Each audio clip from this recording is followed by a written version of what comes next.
Welcome to BB's Bookshelf.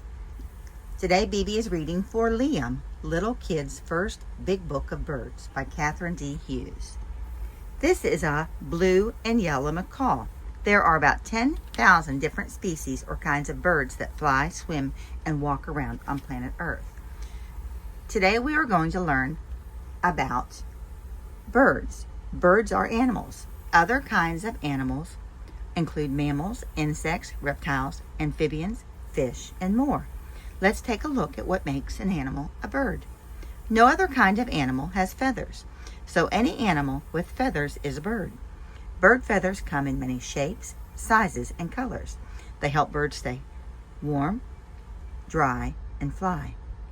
Different kinds of birds have different kinds of feathers.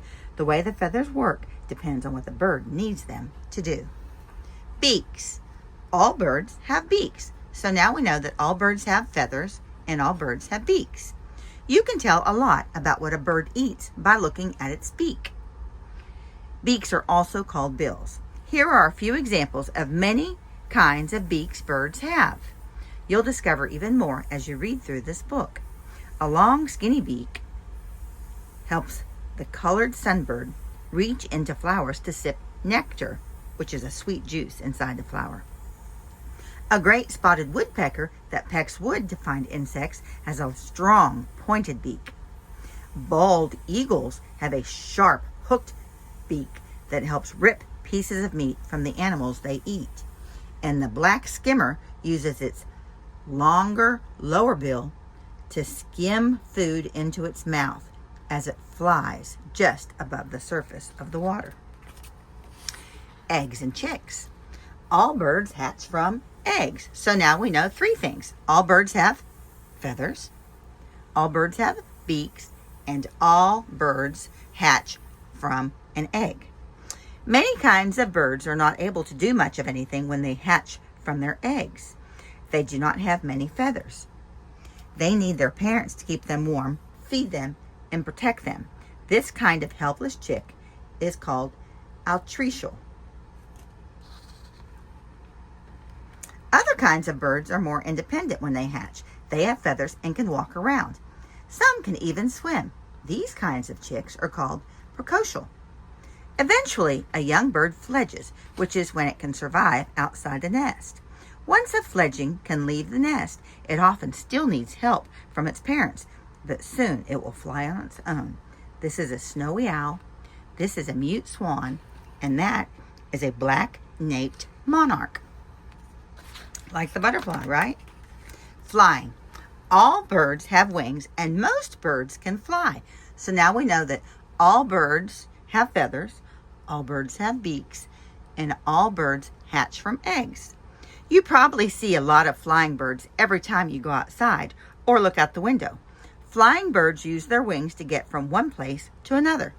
This is called the wandering albatross. Some birds are super flyers. One extraordinary flying bird is the wandering albatross.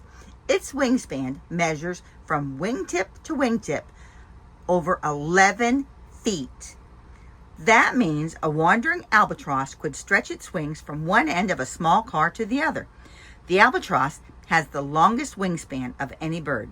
It spends most of its life flying over the ocean. This is the Arctic tern. It flies 44,000 miles every year. This is the chimney swift. It can sleep while it's flying.